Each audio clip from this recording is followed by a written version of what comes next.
Why the military took over the Nigerian government as early as 1966. Then we are going to talk about why the army took over the Nigerian government. On KC Current Affairs channel, try to subscribe. For several years after the 1959 elections, the problems facing the country were many and disturbing. The politicians were very powerful. Foreign investors and capital lenders exercised their influence on the country through them. Useful development plans which failed to serve the interests of politicians were disturbed. The second problem were clearly defined in Satafe Balewa speech. Remember, Satafe Balewa was the only prime minister, the first and the only prime minister Nigeria ever had till death.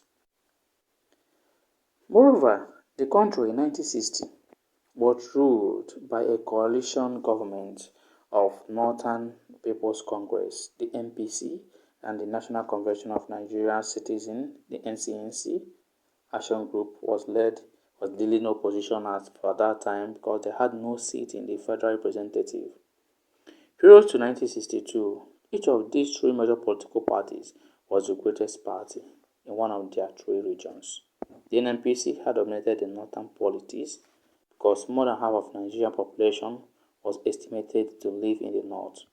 The NPC also dominated the federal executive and legislative bodies. Each position was so secure that NNPC made no effort to be a national party.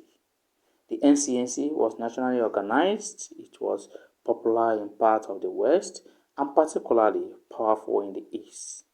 Though the main base of Action Group was the west, yet it formed alliance with some small parties outside the west.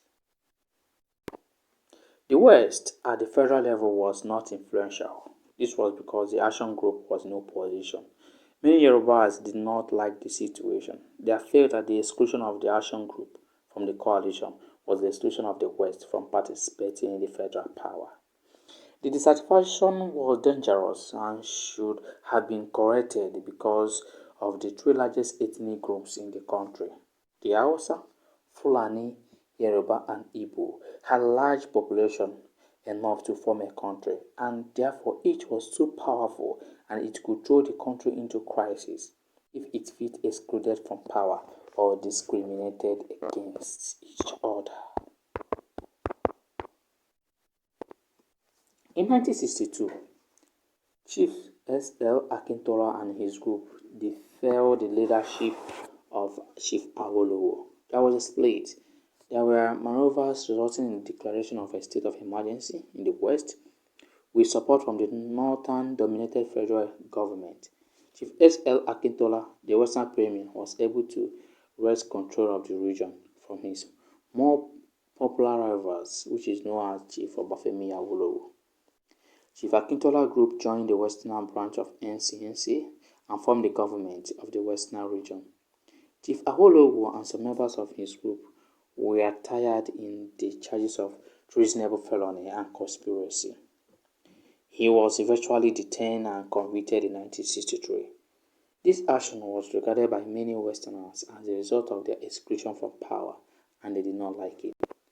The jailing in 1963 of the Action Group leader and the census controversy struck fear into the regional politicians.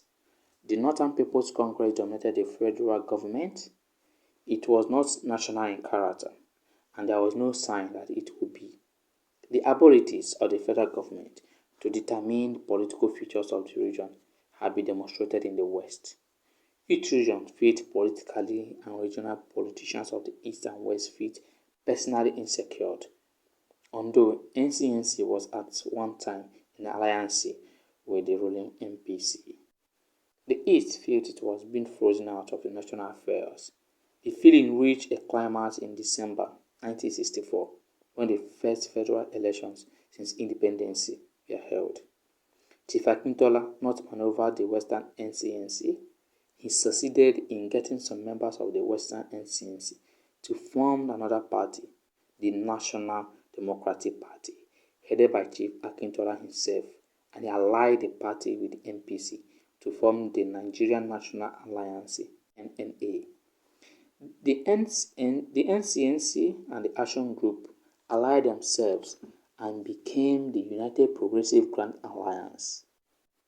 The NNA emerged to manage to win the election of 1964, but changes of unfair practice were rife. The UPGA candidates and voters boycotted the elections. The future of the country was threatened. The president, for several days in January 1965, did not call any leader to form a government.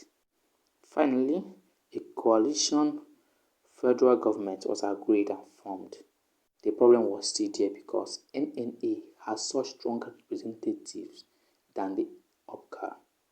The country was, therefore, divided roughly into two main political alliances.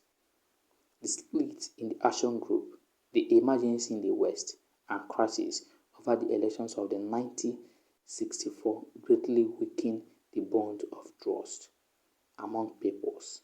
The next opportunity of the UPGA to challenge the power of NNA was an election in the West in October 1965. This contest reached high point when Chief Akintola Group with NPC support had retained power in the West.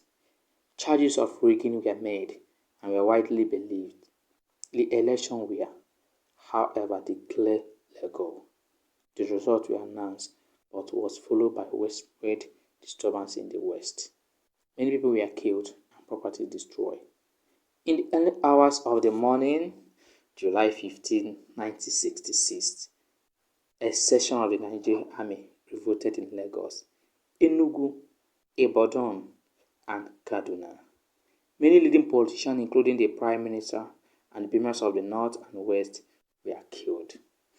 At this juncture, we are going to call it a brief history of why the army took over the government. In our next paragraph or in our next video, we are going to discuss the first military government. We are going to go into the details. Who laid the coup? Who caused the controversy? Who caught the crab? Who started this journey? Who is the first hitter?